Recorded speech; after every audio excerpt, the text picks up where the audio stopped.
Señor, su helicóptero va a explotar, gritó la mendiga al millonario. Él la ignoró. Pero cuando ella reveló un detalle imposible, comprendió que su vida dependía de esa niña. Antoine Morel vivía a 500 metros sobre el mundo. Su oficina ocupaba el último piso de Morel y Associates, una torre de cristal y acero que se abría paso entre las nubes, símbolo supremo de su poder sobre la ciudad. A sus 45 años, Antoine no solo dirigía un imperio financiero y tecnológico, sino que lo hacía con la fría precisión de un algoritmo. Para él, las emociones eran variables indeseables, parásitos que corrompían la pureza de los datos. Veía a las personas solo en dos categorías, activos o pasivos. Esa tarde, estaba a punto de eliminar un pasivo. Ricardo, tus resultados del último trimestre son inaceptables, dijo Antoine sin siquiera levantar la vista de la tableta donde se movían gráficos complejos. Tus pronósticos se equivocaron un 7%. En mi mundo, un 7% no es un margen, es un abismo. Tienes 30 días para despejar tu escritorio. Al otro lado de la mesa de cristal de 10 metros de largo, Ricardo, un hombre de unos 50 años que había dedicado 20 años a la empresa, suplicaba, Antoine, por favor. Mi familia, mis hijos, están en la universidad. Sus asuntos personales no forman parte de mis hojas de cálculo, interrumpió Antoine bruscamente, alzando finalmente sus gélidos ojos grises, ojos que solo reflejaban lógica. Gracias por su servicio. Así operaba, sin sentimentalismos. Esta disciplina implacable lo había transformado de un joven y ambicioso programador a un gigante del capital. Pero el éxito tenía un precio. Su esposa lo había abandonado años antes, incapaz de competir con las ganancias trimestrales. Su hija, residente en Europa, apenas le hablaba. La soledad era un impuesto que pagaba con gusto por el privilegio de estar en la cima. Sonó su teléfono. Era Beatrice, su igualmente impasible asistente ejecutiva. Señor, el helicóptero está listo. El piloto informa que la pieza del rotor de cola ya llegó, pero recomienda un vuelo de prueba antes del despegue de mañana. Negativo, Beatrice, respondió Antoine. No tenemos tiempo para pruebas. Dile que instale la pieza y que se prepare para salir a las 5, como estaba previsto. Tengo una reunión a las 6:30 que no se puede retrasar. Los protocolos de seguridad están sobrevalorados. La probabilidad de fallo es del 0,012%. Es inaceptable retrasar una negociación de 100 millones de euros por un riesgo tan bajo.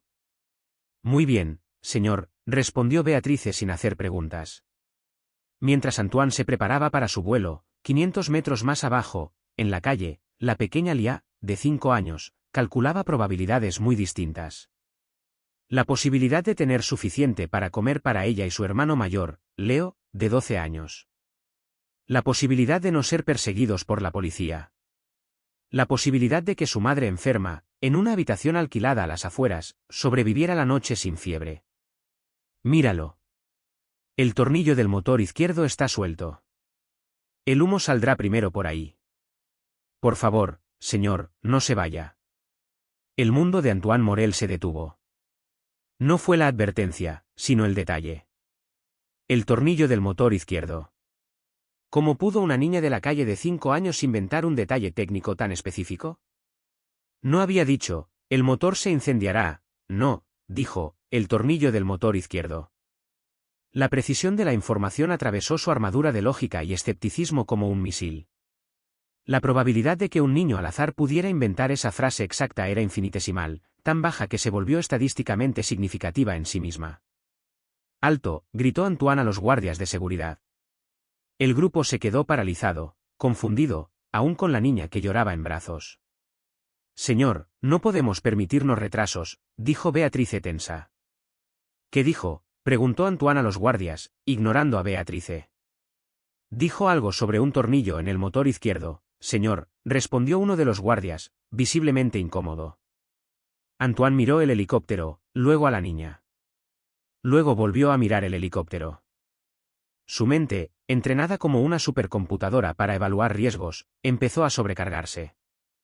Retrasar el vuelo significaba pérdidas financieras, potencialmente millonarias.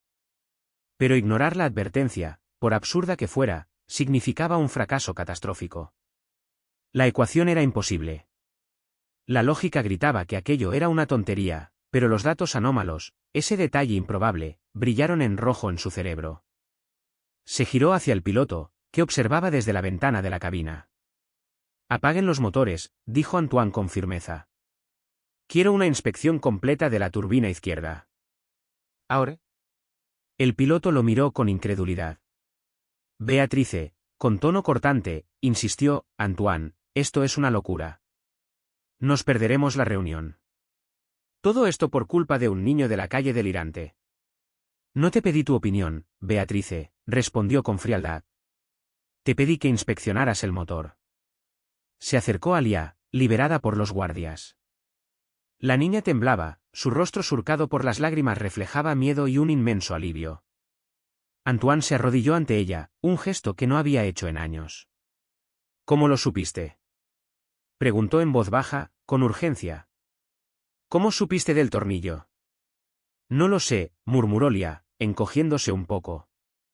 «Lo acabo de ver, en mi cabeza. Vi fuego saliendo de ahí». Señaló con un dedo tembloroso el motor izquierdo del helicóptero.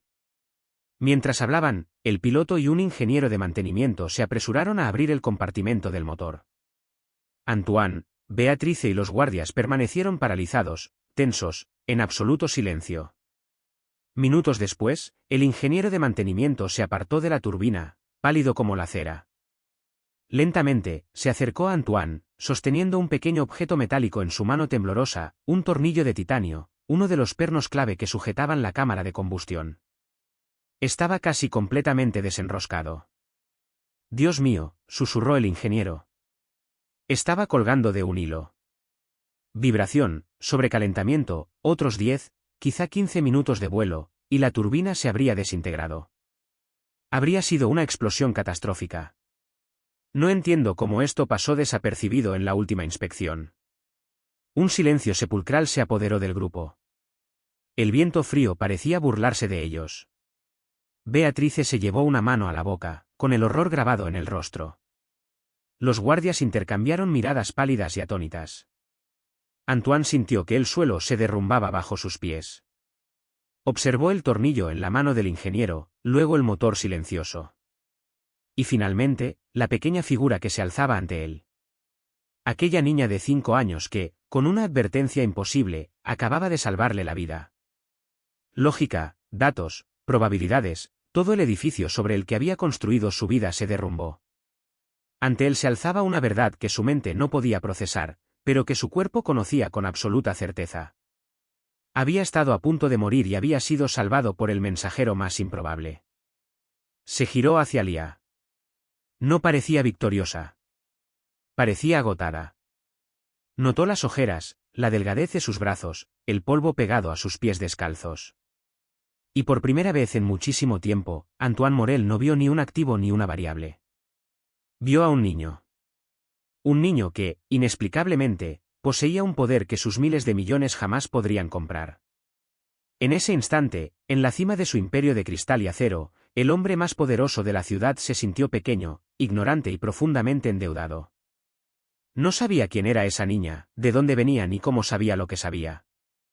Pero una certeza floreció en su pecho, tan poderosa como la que había sentido al enfrentarse a la muerte apenas minutos antes. De ahora en adelante, sus vidas estaban irrevocablemente unidas. El sonido del tornillo de titanio al caer en la palma de la mano del ingeniero de mantenimiento fue el más fuerte que Antoine Morel había oído jamás. En el aterrador silencio del helipuerto, marcó el fin de la vida que había conocido y el prólogo de una realidad que su mente racional aún se negaba a aceptar. Miró la pequeña pieza de metal, luego el motor abierto del helicóptero y, finalmente, la diminuta figura temblorosa que los había salvado a todos. Los agentes de seguridad lo observaban ahora con una mezcla de terror y reverencia. Beatrice, su asistente, estaba pálida, con la boca entreabierta, aún aferrada a la tableta con los datos de una reunión de 100 millones de euros, olvidada en sus manos. «Señor, podríamos saber». «Sé lo que podría haber pasado», interrumpió Antoine con voz baja y ronca. La furia lo había abandonado, reemplazada por una fría conmoción. Se sentía como alguien a quien hubieran empujado desde lo alto de su propio rascacielos, pero que, de alguna manera, hubiera sobrevivido a la caída. Ignorando a todos, se acercó a Lia. La pequeña seguía llorando suavemente, asustada por el caos que había causado.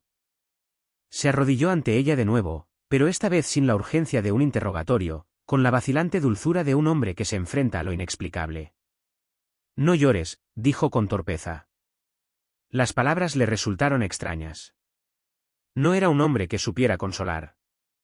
Nos salvaste. Ahora todo está bien. Se levantó, tomando una decisión que iba en contra de todo instinto de discreción y control que había construido durante décadas. Afonso, le gritó en voz baja a su jefe de seguridad, lleva a la chica a mi apartamento. Dale lo que quiera de comer o beber. No te separes de ella ni un segundo. Luego, dirigiéndose a Beatrice, dijo, cancela la reunión de Angra. Cancela todo lo que queda de semana. Nadie me llama. Nadie me busca. La única prioridad ahora es averiguar quién es esta niña y de dónde viene. El regreso en ascensor privado fue aún más silencioso que el ascenso. Lia, ahora bajo la atenta protección del imponente Medou Afonso, miró a su alrededor con los ojos abiertos, mientras su miedo daba paso gradualmente a una curiosidad infantil. Para ella, la caja de cristal que subía y bajaba era más fascinante que el helicóptero en el tejado. Las órdenes de Antoine se siguieron al pie de la letra.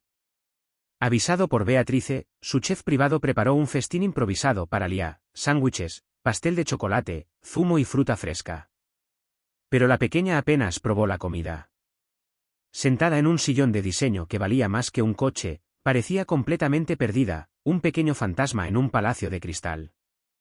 ¿No tienes hambre?, preguntó Antoine, sentándose a una distancia prudencial. Lia negó con la cabeza. Quiero a mi hermano y a mi mamá. Está enferma. La mención de su familia devolvió la situación a la realidad. Esta niña no era un oráculo, ni un ángel, ni un fenómeno sobrenatural. Era una niña perdida con una familia allá abajo, en la ciudad que él vigilaba desde su torre. Una familia que la necesitaba. Y Antoine le debía la vida, o una deuda tan inmensa que ni siquiera podía empezar a calcularla. Los encontraremos, dijo Antoine, sorprendiéndose incluso a sí mismo con la convicción en su voz. ¿Cómo se llama tu hermano? Leo. Tiene 12 años. Es valiente. ¿Y tu madre? ¿Dónde está? En casa, susurró Lia. Hace calor allí, pero tose mucho. La preocupación brilló en sus ojos. Antoine llamó a Afonso. La niña dice que su hermano se llama Leo y que su madre está enferma. La última vez que los vio, estaban cerca de nuestro edificio. Encuéntrenlos. Usen todos los recursos necesarios. Discretamente. Tráiganlos aquí. Mientras el equipo de seguridad de Antoine, más acostumbrado a rastrear a rivales corporativos que a familias en situación de pobreza, iniciaba su búsqueda, Antoine se encontraba en la situación más incómoda de su vida, cuidar a una niña. Intentó distraerla. Le mostró su televisor de 80 pulgadas, su colección de arte abstracto, su bodega con control de temperatura. Lia observaba todo con educada indiferencia. Lo único que pareció llamar su atención fue una pequeña escultura metálica retorcida de un pájaro. Parece un helicóptero, dijo suavemente, tocando la obra de arte con las yemas de los dedos. ¿Alguna vez has visto uno, Lia?, preguntó Antoine con dulzura, intentando comprender el origen de su premonición. No. Solo lo tengo en la cabeza, respondió ella simplemente. Su respuesta no lo satisfizo. Su mente lógica buscó patrones, causas, efectos, pero no encontró nada. Nada más que lo inexplicable. La búsqueda de la madre de Leo y Lia duró 3 horas. 3 horas durante las cuales Antoine deambuló por su apartamento, atormentado no por las inquietudes habituales de los negocios o la riqueza, sino por una promesa silenciosa hecha a una niña de 5 años. Por fin, Afonso regresó. Señor, los encontramos. Están en un refugio improvisado detrás de un teatro abandonado, a unas 10 calles de aquí. El niño, Leo, está desesperado. Busca a su hermana. La madre parece muy enferma. Las condiciones son pésimas. Me voy, dijo Antoine sin dudarlo. Señor, quizás sería mejor traerlos aquí. No, Alfonso. Me voy. Prepara el coche. El viaje desde la Torre de Cristal hasta el corazón de la pobreza urbana fue un descenso a un mundo que Antoine solo conocía a través de las estadísticas y los informes de las ONG que financiaba su fundación. El coche de lujo rodaba por calles agrietadas, mientras el olor a aguas residuales y humo se filtraba en la cabina climatizada.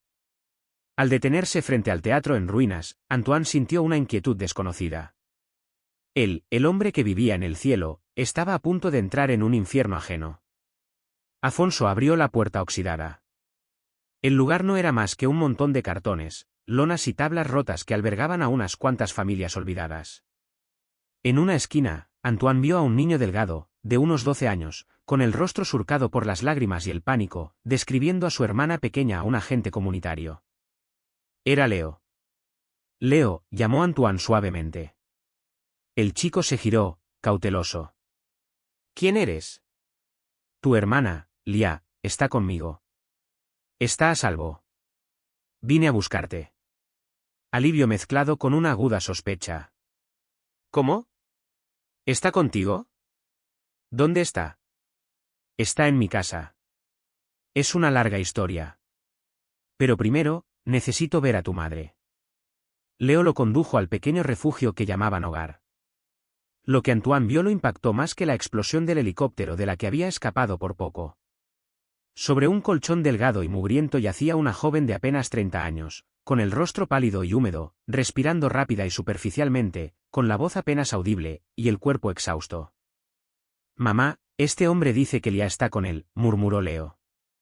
Claire abrió sus ojos febriles, ojos marrones, como los de sus hijos, pero nublados por la enfermedad y el dolor. ¿Quién eres?, preguntó, con una voz apenas susurrante. Me llamo Antoine Morel, dijo, arrodillado junto al colchón, indiferente a la suciedad y al aire mohoso. Tu hija Lia me salvó la vida hoy. Estoy aquí para devolverte lo que pueda. Quiero traerte a mi casa. Tengo médicos. Tengo los medios. Puedo ayudarte a sanar. Claire y Leo lo miraron con incredulidad. Un millonario en su refugio. Su ayuda parecía una pesadilla. ¿Por qué harías esto?, preguntó Claire, con la voz cargada de la profunda sospecha de alguien a quien la vida había entrenado para esperar lo peor. Porque tengo una deuda con tu hija, dijo en voz baja. Una deuda que sabía que nunca podría pagar del todo, pero tenía que empezar por algún lado. Por favor, déjame ayudarte. La sinceridad y la desesperación en la voz de Antoine eran inconfundibles.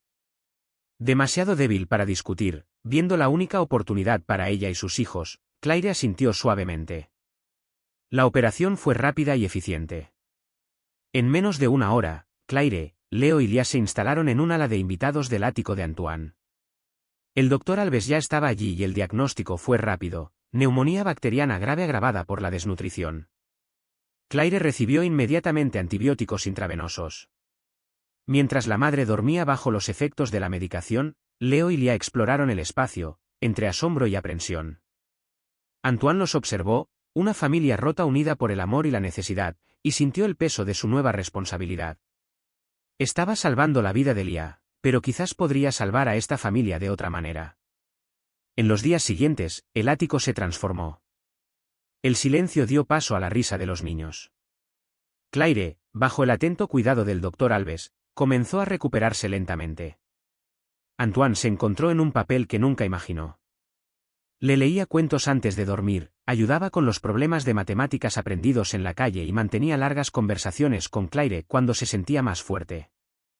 Conoció su historia. Claire, viuda, había perdido a su esposo, un obrero de la construcción, en un accidente 2 años antes, dejándola sola con 2 niños pequeños y sin ahorros. Había luchado, aceptando trabajos de limpieza, pero su reciente enfermedad la había dejado en la ruina. Mientras tanto, Antoine intentaba comprender el don de Lia. Hizo preguntas sutiles, pero no encontró respuestas lógicas. La niña no tuvo más premoniciones.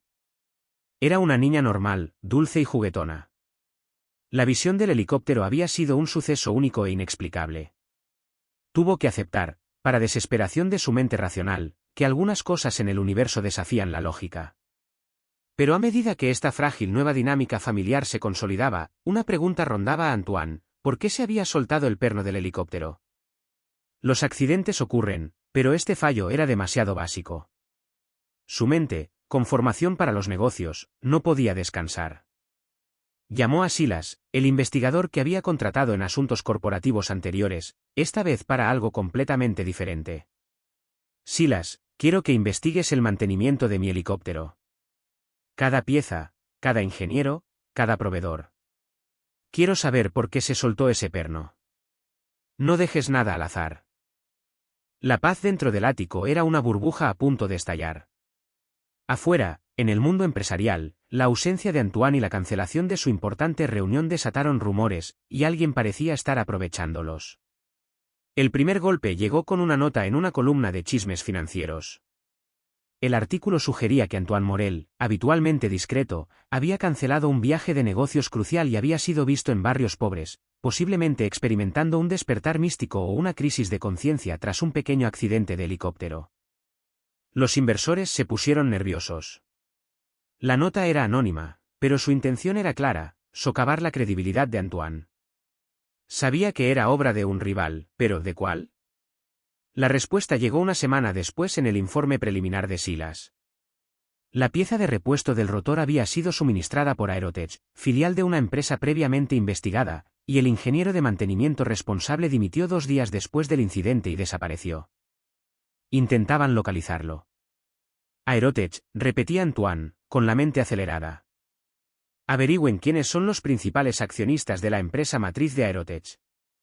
La confirmación llegó en cuestión de horas. El accionista mayoritario era Marc Delattre, un adversario empresarial cuya empresa Antoine había arruinado en una adquisición hostil meses antes. Un hombre que había jurado venganza. La verdad era más oscura que un simple accidente. Fue un sabotaje. Marc había intentado matarlo. Esa misma noche, mientras Antoine se esforzaba por procesar la magnitud de esta revelación, recibió un mensaje en su teléfono seguro de un número desconocido. Nada de texto, solo una foto. Lia y Leo, fotografiados con un teleobjetivo mientras jugaban en el parque infantil de la azotea, una zona supuestamente inaccesible. Debajo de la imagen, una sola frase: activo y pasivo. A veces, lo que crees que es un activo se convierte en tu mayor pasivo. Ten cuidado. A Antoine se le heló la sangre. Marc no solo sabía que había sobrevivido, sino que sabía de los niños. Sabía que Antoine se estaba encariñando con ellos y que ahora los usaba como palanca. La burbuja de seguridad se había roto. El peligro ya no era un recuerdo, sino una amenaza presente y real, dirigida directamente al frágil corazón de la nueva vida de Antoine. El mensaje anónimo no era solo una amenaza, sino una declaración de guerra. Los rostros pixelados de Lia y Leo, captados por la mirada enemiga, convirtieron el lujoso ático en una prisión de cristal. La sensación de seguridad que el dinero y la tecnología avanzada brindaban había desaparecido. El monstruo no estaba afuera. Estaba allí. Y sus ojos estaban fijos en los 2 niños que se habían convertido en el centro del universo de Antoine. La reacción de Antoine fue inmediata, instintiva, rotunda. El calculador director ejecutivo cedió ante un depredador que protegía a su manada. Gritó órdenes por su comunicador, con una voz tan fría que incluso su curtido jefe de seguridad se estremeció. Cierre total. Nadie entra ni sale sin mi permiso expreso. Doble seguridad en cada punto de acceso. Quiero vigilancia las 24 horas en los pasillos y aparcamientos. Los niños no salen de este apartamento bajo ninguna circunstancia. Las ventanas de la azotea deben estar cerradas. Estamos en guerra. El ambiente en el ático cambió de la noche a la mañana. La ligereza que traían las risas de los niños dio paso a una tensión palpable. Agentes de seguridad con trajes oscuros patrullaban discretamente. Las cortinas que antes enmarcaban vistas impresionantes permanecieron cerradas. Leo y Lia sintieron el cambio al instante. ¿Por qué ya no podemos ir al parque?, preguntó Leo, con la cara pegada al cristal, mirando el patio ahora prohibido. Solo unos días, campeón. Tengo un problema de trabajo, mintió Antoine, odiándose por ello.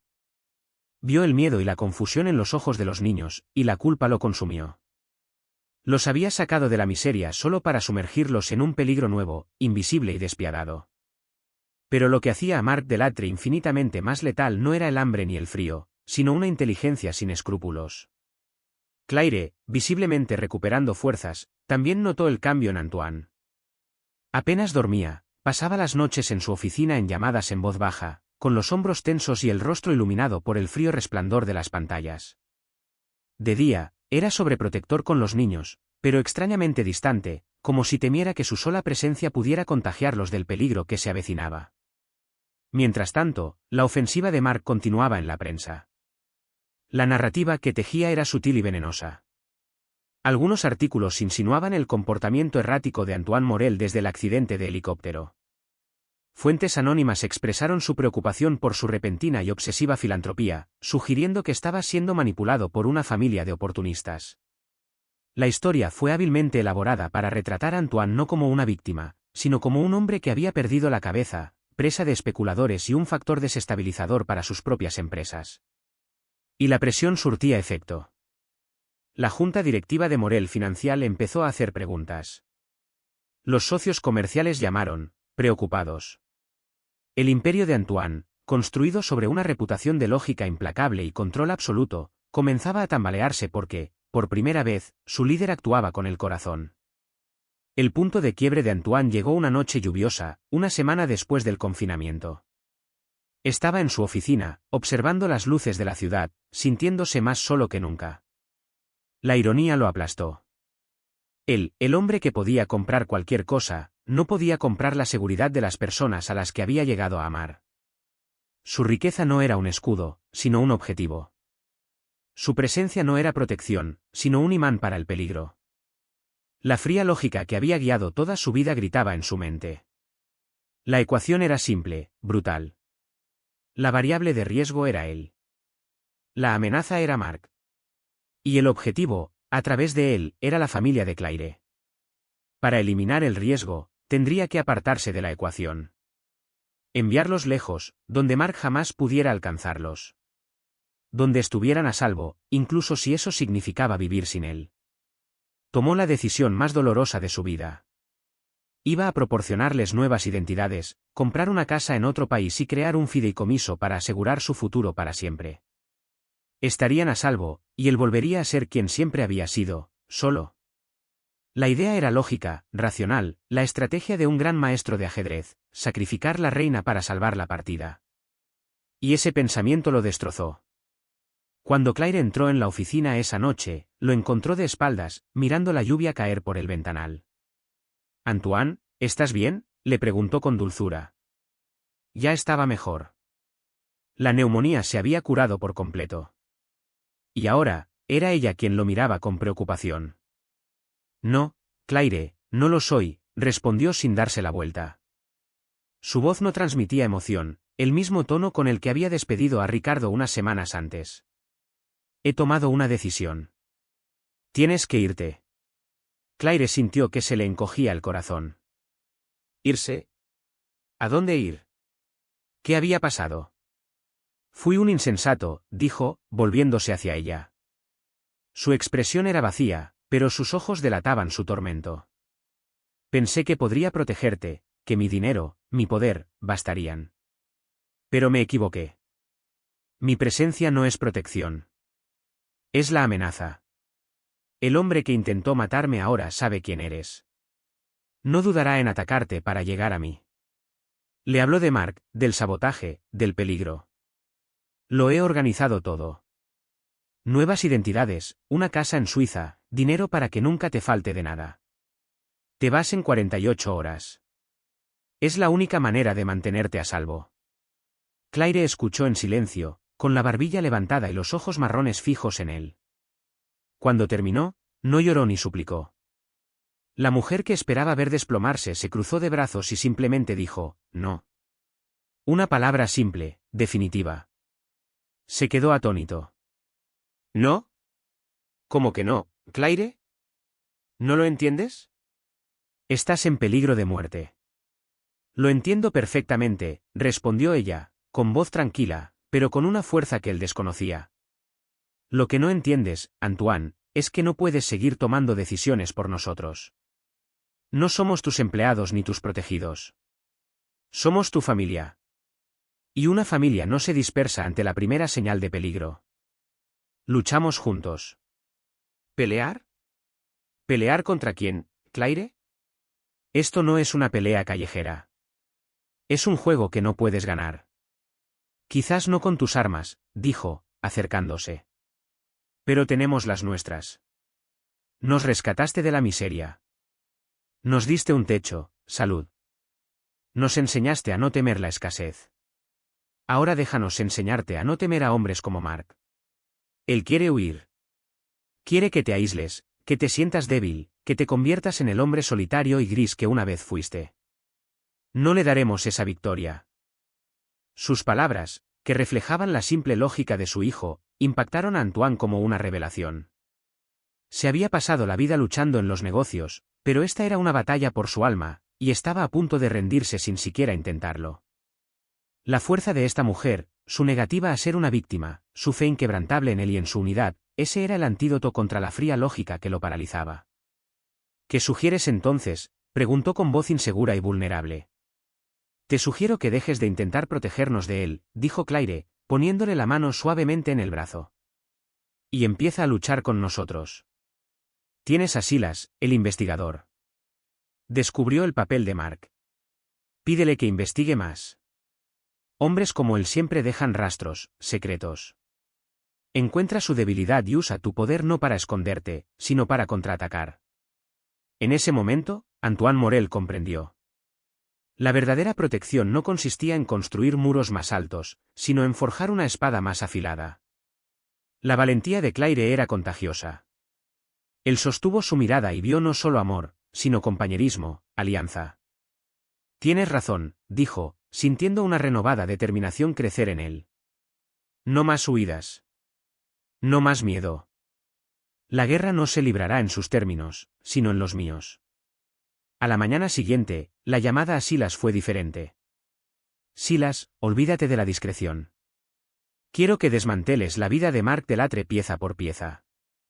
Lo quiero todo, cada negocio turbio, cada cuenta oculta, cada enemigo que se ha ganado por el camino. Y encuentra a ese ingeniero de mantenimiento. Quiero que hable. La caza había comenzado.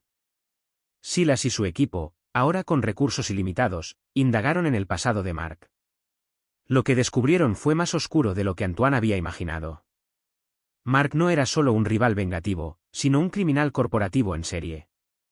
Un patrón de sabotaje, chantaje e intimidación marcó su ascenso al poder. La pieza clave, como Antoine sospechaba, era el ingeniero de mantenimiento. Tras semanas de investigación intensiva, el equipo de Silas lo encontró escondido en un pequeño pueblo pesquero bajo un nombre falso, aterrorizado. Hicieron falta días, una promesa de protección total y una generosa oferta económica para hacerle hablar. Pero cuando lo hizo, el testimonio fue el arma que Antoine necesitaba. Una confesión grabada, tanto en vídeo como en audio, condenatoria y detallada. Admitió haber recibido dinero de Mark para sabotear el helicóptero. Pero la revelación más explosiva fue el motivo. No se trataba solo de venganza. No solo quería su muerte, señor Morel, dijo el ingeniero con voz temblorosa. El plan era mucho más ambicioso. Apostó una fortuna contra las acciones de su empresa en el mercado de derivados. Una venta en corto. Si usted moría, el mercado entraría en pánico, las acciones de Morel Financial se desplomarían y él se embolsaría miles de millones de dólares por la caída. Pero había más. Temiendo la traición de Mark, el ingeniero había guardado pruebas, correos electrónicos codificados, registros de transferencias bancarias. Y sabía de otra persona a la que Mark había recurrido para un trabajo similar contra un competidor. Dio un nombre, un contacto. Ahora Antoine lo tenía todo, el motivo, el método, las pruebas y un testigo capaz de exponer un patrón criminal. Tenía la munición para destruir a Mark Delatre no solo en el juicio, sino donde más importaba, para su reputación, para su imperio. El plan de batalla se forjó en la oficina de Pantous, no solo por Antoine y sus abogados, sino también con la participación de Claire. Ella no entendía la jerga financiera, pero dominaba la estrategia humana. Él cree que el dinero es su arma, Antoine, dijo ella, analizando los datos. Pero tu verdadera arma es la verdad.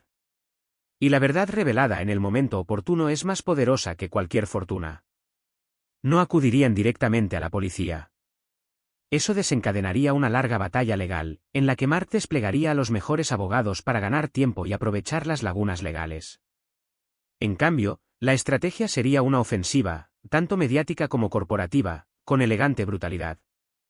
El equipo de Antoine contactaría discretamente a los miembros de la junta directiva de la empresa de Mark, presentándoles las pruebas del fraude y el intento de asesinato. Simultáneamente, filtrarían el plan de venta a corto plazo de Mark a un destacado periodista de investigación del principal periódico financiero del país. El escándalo estallaría. Las acciones de la empresa de Mark se desplomarían. La junta directiva, temiendo que se le asociara con un criminal, lo destituiría. Un jaque mate público ejecutado en el corazón de su imperio. La noche anterior a la operación, la familia se reunió en la sala. Claire le leyó un cuento a Lia mientras Leo y Antoine jugaban al ajedrez. Una calma serena, la quietud antes de la tormenta. Jaque mate, dijo Leo, moviendo su torre con una sonrisa triunfal. Antoine miró el tablero, sorprendido y genuinamente impresionado. El chico le había ganado limpiamente. ¿Aprendiste rápido, campeón? Fue Lia quien me dio el chivatazo, dijo Leo. Dijo que estabas tan concentrado en atacar con tu reina que olvidaste proteger a tu rey. Antoine miró a Lia, quien le guiñó un ojo con picardía. Se rió, con sinceridad y libertad. Por primera vez en semanas, se sintió vivo. Estaba dispuesto a darles nuevas identidades, comprarles una casa en otro país y crear un fideicomiso que garantizara su futuro para siempre. Estarían a salvo, y él se convertiría en lo que siempre había sido, solo. La idea era lógica, racional, la estrategia de un gran maestro de ajedrez, sacrificar la reina para salvar la partida. Y ese pensamiento lo destrozó. Cuando Claire entró a la oficina esa noche, lo encontró de pie, de espaldas a ella, mirando la lluvia deslizarse por el ventanal. «Antoine, ¿estás bien?», preguntó suavemente. Ya estaba mejor. La neumonía había desaparecido por completo. Y, sin embargo, era a él a quien miraba con preocupación. «No, Claire, no estoy bien», respondió sin darse la vuelta. Su voz estaba vacía, el mismo tono frío que había usado semanas antes para despedir a Ricardo. «He tomado una decisión. Tienes que irte». Claire sintió que se le apretaba el corazón. ¿Salir? ¿A dónde? ¿Qué pasó? Fui un tonto, dijo él, girándose finalmente para mirarla. Su rostro estaba inexpresivo, pero sus ojos delataban su tormento. Pensé que podría protegerte, que mi dinero y mi poder serían suficientes. Pero me equivoqué. Mi presencia no es un escudo, es el peligro. El hombre que intentó matarme ahora sabe quién eres y no dudará en hacerte daño para llegar a mí. Le contó todo. Sobre Mark, el sabotaje, la amenaza. Lo he organizado todo. Nuevas identidades, una casa en Suiza, dinero para que no te falte nada. Te vas en 48 horas. Es la única manera de mantenerte a salvo. Claire escuchó en silencio, con la barbilla en alto y los ojos marrones fijos en él. Cuando terminó, no lloró ni suplicó. La mujer que le esperaba ver derrumbarse se cruzó de brazos y simplemente dijo, no. Una palabra. ¿Simple? Definitiva. Él quedó atónito. ¿No? ¿Cómo que no? Claire, no lo entiendes. Estás en peligro de muerte. Lo entiendo perfectamente, respondió ella, con voz tranquila pero con una fuerza que él no reconoció. Lo que pareces no entender, Antoine, es que ya no puedes tomar decisiones por nosotros. No somos tus empleados. No somos tus protegidos. Somos tu familia. Y una familia no se dispersa ante el peligro. Lucha unida. ¿Pelear? ¿Contra quién, Claire? ¿Contra un hombre que contrata asesinos? Esto no es una pelea callejera. Es un juego que no puedes ganar. Quizás no con tus armas, dijo ella, acercándose a él. Pero nosotros tenemos las nuestras. Nos diste un hogar. Nos diste salud. Nos enseñaste a no temerle a la escasez. Ahora déjanos enseñarte a no temer a hombres como Mark. Él quiere huir. Te quiere aislado, destrozado, de vuelta al hombre solitario y gris que eras antes. No le daremos esa victoria. Sus palabras, que reflejaban la sencilla lógica de su hijo, impactaron a Antoine como una revelación. Se había pasado la vida luchando en guerras de negocios, pero esta era una batalla por su alma, y estaba a punto de rendirse sin siquiera intentarlo. La fuerza de Claire, su negativa a ser una víctima, su fe inquebrantable en él y en su unidad, era el antídoto a la fría lógica que lo había congelado. ¿Qué sugieres entonces?, preguntó con voz insegura y vulnerable. Te sugiero que dejes de intentar protegernos de él, dijo Claire, apoyando suavemente la mano en su brazo, y empieces a luchar con nosotros. Tienes a Silas, el investigador. Él ya descubrió la mano de Mark en esto. Pídele que investigue más a fondo. Hombres como él siempre dejan rastros, secretos. Encuentra su debilidad. Y luego, usa tu poder no para esconderte, sino para contraatacar. En ese momento, Antoine Morel comprendió. La verdadera protección no consistía en construir muros más altos, sino en forjar una espada más afilada. La valentía de Claire era contagiosa. La miró profundamente a los ojos y vio no solo amor, sino una alianza, una colaboración. Tienes razón, dijo, con una renovada determinación en el pecho. No más huidas. No más miedo. Esta guerra no se librará bajo sus términos, se librará bajo los míos. A la mañana siguiente, la llamada a Silas fue diferente. Silas, olvídate de la discreción. Quiero que destroces la vida de Mark Delattre, pieza por pieza. Lo quiero todo. Cada trato sucio, cada cuenta oculta, cada enemigo que se ha ganado por el camino. Y encuentra a ese ingeniero de mantenimiento. Quiero que hable. La búsqueda había comenzado. Silas y su equipo, ahora con recursos ilimitados, se adentraron en el pasado de Mark. Lo que encontraron fue más oscuro de lo que Antoine había imaginado. Mark no era solo un rival resentido. Era un delincuente corporativo en serie, con un patrón de sabotaje, chantaje e intimidación que se remonta a su ascenso al poder. La pieza clave, como sospechaba Antoine, era el ingeniero de mantenimiento. Tras semanas de intensa investigación, lo encontraron, escondido en un pequeño pueblo pesquero bajo un nombre falso, aterrorizado. Le tomó días, una promesa de protección total y una generosa oferta económica para que hablara. Pero cuando lo hizo, su testimonio fue el arma que Antoine necesitaba. Una confesión grabada en vídeo y audio. Admitió haber recibido dinero de Mark para sabotear el helicóptero. Pero la revelación más explosiva fue el motivo. No solo quería su muerte, señor Morel, dijo el ingeniero con voz temblorosa. Era algo más grave. Había apostado fuerte contra las acciones de su empresa en el mercado de derivados. Una venta en corto. Si usted moría, el mercado entraría en pánico. Las acciones de su empresa se desplomarían. Y él ganaría miles de millones con la caída. No era solo algo personal, era un beneficio. Y aún había más. Temiendo la traición de Mark, el ingeniero había guardado pruebas.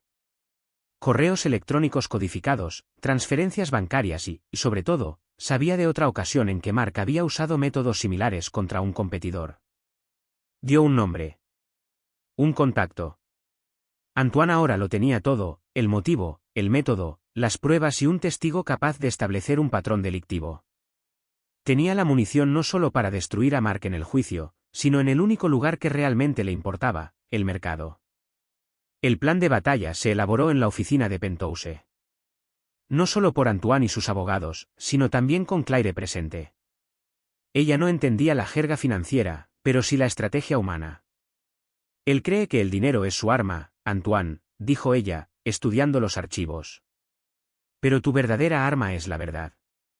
Y la verdad, revelada en el momento oportuno, es más poderosa que cualquier fortuna. No acudirían a la policía. Eso desencadenaría una larga batalla legal, en la que Mark contrataría a los mejores abogados para retrasar y manipular. No. La estrategia sería una ofensiva relámpago, tanto corporativa como mediática, ejecutada con precisión quirúrgica. La información de Silas se entregaría discretamente a miembros clave de la junta directiva de la empresa de Mark, lo que demostraría pruebas irrefutables de fraude e intento de asesinato. Al mismo tiempo, la historia de la gran apuesta de Mark contra la empresa de Antoine se filtraría a un destacado periodista de investigación. El escándalo estallaría. Las acciones de la empresa de Mark se desplomarían. La junta directiva, temiendo por su reputación, no tendría más remedio que destituirlo. Un jaque mate público en pleno corazón de su imperio. La noche anterior a la operación, la familia se reunió en la sala. Claire le leyó un cuento a Lia mientras Leo y Antoine jugaban al ajedrez. Reinaba la serenidad. La calma antes de la tormenta. Jaque mate, exclamó Leo, moviendo su torre con una sonrisa triunfante. Antoine miró el tablero, realmente sorprendido e impresionado. ¿Has aprendido rápido, campeón? Lia me dio el chivatazo, dijo Leo. Dijo que estabas tan concentrado en atacar con tu reina que olvidaste proteger a tu rey. Antoine miró a Lia. Ella le guiñó un ojo. Él soltó una carcajada auténtica y espontánea. Por primera vez en semanas, se sintió vivo. En ese momento, comprendió la lección de Claire. La verdadera fuerza no residía en el poder de una sola pieza, sino en cómo todas las piezas de una familia trabajaban juntas para proteger al rey. Más tarde esa noche, después de que los niños se durmieran, se quedó en el balcón, contemplando las luces de la ciudad. Claire se unió a él y le puso una mano en el hombro. ¿Listo?, preguntó. Lo soy, respondió. Por primera vez en mucho tiempo, no lucho por una empresa, lucho por nosotros. Tomó su teléfono seguro y llamó al jefe de su equipo operativo. Su voz era fría, precisa, la voz del depredador que una vez fue, ahora al servicio de una causa diferente, la justicia. Inicia la operación, ordenó. Para el amanecer, quiero que Marc Delattre no tenga imperio. Quiero que lo despojen de todo. La guerra había comenzado y esta vez Antoine Morel no luchaba solo. La operación comenzó al amanecer con la precisión de un asalto militar. Mientras la ciudad amanecía bajo una fría niebla, el mundo de Marc Delattre empezó a arder. El primer ataque fue impulsado por los medios. La edición matutina del periódico financiero más importante del país publicó en portada una devastadora revelación del periodista de investigación más temido del mercado. El titular era una puñalada, el buitre de la defensa, el plan de Marc Delattre para lucrarse con la muerte de su rival. El artículo, respaldado por documentos y fuentes anónimas orquestadas por el equipo de Silas, reveló el plan de Marc de apostar por el colapso de las acciones de Morel Financial después de un accidente simulado dirigido contra su presidente. A las 9 de la mañana, cuando Marc llegó a su oficina presa del pánico tras decenas de llamadas perdidas de sus abogados, se desató el segundo ataque. Uno a uno, los buzones de correo electrónico de los miembros de la junta directiva de Delattre Industries recibieron mensajes cifrados. Cada uno contenía un expediente exhaustivo, transcripciones de confesiones de sabotaje, extractos bancarios de sobornos y pruebas de la participación de Marc en múltiples casos de espionaje industrial. En el ático de Antoine, el ambiente era tenso. Se había instalado una sala de operaciones. Las pantallas mostraban datos bursátiles, noticias y canales de comunicación seguros. Antoine, Claire y Leo observaban en silencio cómo el equipo liderado por Bior, un estratega de crisis, ejecutaba el plan. Lia estaba en otra habitación, protegida de la intensidad, acompañada por un guardián. Las acciones de Delattre Industries han caído un 30% en la primera hora de negociación, anunció Bior, con la vista fija en un gráfico. El artículo desató el pánico. Los inversores huyen. La junta directiva ha convocado una reunión de emergencia para las 11. Tengo la agenda, un punto, medidas urgentes respecto a la conducta del director ejecutivo. Claire apretó la mano de Antoine. No entendía las complejidades del mercado de valores, pero sí el lenguaje de la justicia. Lo que vio no fue venganza, sino la consecuencia inevitable de las acciones de un hombre malvado. A las 10:30 de la mañana, sonó el teléfono de Antoine. Número desconocido. Contestó con el altavoz. Antoine, cabrón. ¿Qué has hecho? La voz de Marc era una mezcla de rabia y pánico. Simplemente arrojé luz sobre la verdad, Marc, respondió Antoine con voz fría como el acero. Parece que a las cucarachas no les gusta la luz. Pagarás por esto. Te destruiré. ¿Yo? No harás nada, lo interrumpió Antoine con calma. Tus socios te están abandonando ahora mismo. Seguramente tus abogados ya están negociando distanciarse. Y yo que tú, miraría por la ventana. Creo que tienes visitas. En ese momento, las sirenas de la policía sonaron a los pies de la sede de Industrias del Atre. El artículo periodístico y los archivos anónimos de los denunciantes obligaron a las autoridades a actuar con rapidez. «Se acabó, Mark», dijo Antoine. «Apostaste contra mi vida y perdiste. Ahora, disfruta de lo que te queda». Él colgó. Se hizo el silencio, roto solo por el suspiro de alivio de Claire. Leo, que lo había observado todo con impresionante madurez, abrazó a su madre. La guerra había terminado.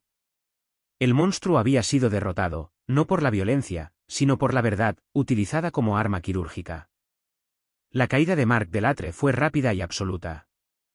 Fue encarcelado provisionalmente, abrumado por una avalancha de cargos penales y demandas civiles.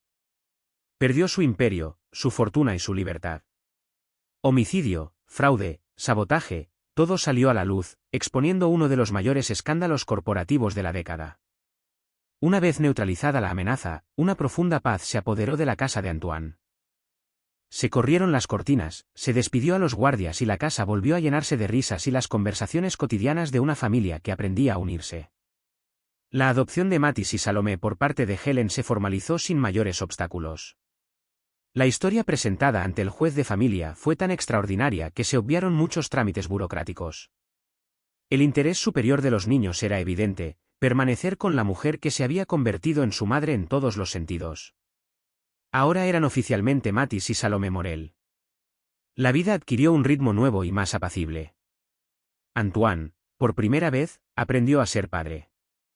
Descubrió la alegría de ayudar con las tareas, la frustración de armar juguetes complejos y la serenidad de simplemente ver una película en el sofá con los niños acurrucados contra él. Vendió su participación mayoritaria en Morel Financial, conservando únicamente su papel de presidente, y dedicó su tiempo y su mente brillante a un nuevo tipo de inversión, el futuro de su familia. Claire se convirtió en el alma de la casa, aportando calidez, hogar y sabiduría práctica que equilibró la mente analítica de Antoine. Lo animó a reconectar con su hija en Europa. Las primeras videollamadas, incómodas pero sinceras, marcaron el inicio de la sanación de una relación que creía perdida para siempre. Para Leo y Lia, Claire fue su roca, la madre que les ofreció un refugio en este nuevo mundo de descubrimientos. Leo, ahora de 15 años, era un adolescente excepcional. Su astucia callejera, combinada con la educación de élite que recibió, lo convirtieron en un joven con una perspectiva única del mundo. Era el hermano mayor protector, el confidente de Antoine en asuntos del corazón y el puente viviente entre un pasado de dificultades y un presente de privilegios.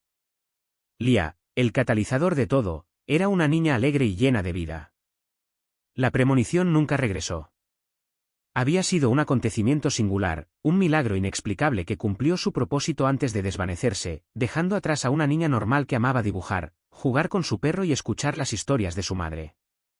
La cicatriz en su frente, que alguna vez fue un detonante de dolor y misterio, ahora era solo un rasgo de su rostro, un recordatorio silencioso del extraordinario viaje que los había unido. Aproximadamente 3 años después de la caída de Mark, en una tarde soleada, Antoine reunió a su familia en la biblioteca. «He estado trabajando en un proyecto», anunció. «Un proyecto que quiero que se convierta en nuestro legado, la verdadera herencia de nuestra familia». Presentó los planes.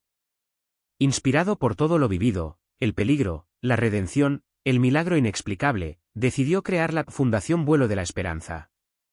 «Lia, me salvaste de un vuelo que me llevaba a la muerte», dijo Antoine, mirando a su hija con una emoción que ya no temía mostrar. «Ahora quiero que ofrezcamos un vuelo diferente a los demás». La fundación tendría 2 misiones. La primera, inspirada en la valentía del ingeniero de mantenimiento que desenmascaró a Mark, sería un fondo de apoyo legal y financiero para proteger y empoderar a los denunciantes, es decir, a quienes se atreven a denunciar los delitos corporativos y la corrupción.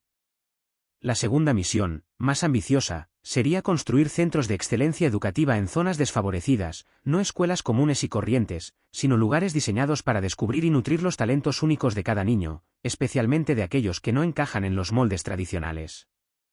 «El mundo está lleno de niños como tú, Lia», dijo. «Niños que la lógica no puede explicar, dotados de una inteligencia que las escuelas tradicionales no logran medir. Quiero crear lugares que no teman a lo inexplicable, lugares que celebren el potencial único de cada persona». La escena final se desarrolló años después con la inauguración del primer Ope Campus, un vibrante y moderno complejo educativo construido en el corazón de una de las comunidades más pobres de la ciudad. El espacio era un oasis de tecnología, arte, laboratorios, estudios, campos deportivos y jardines. Antoine, Claire, Leo y Lia estaban en el escenario. El público estaba compuesto por funcionarios, donantes y, lo más importante, cientos de niños de la comunidad. La historia que había comenzado en la oscuridad se había convertido en un legado de luz.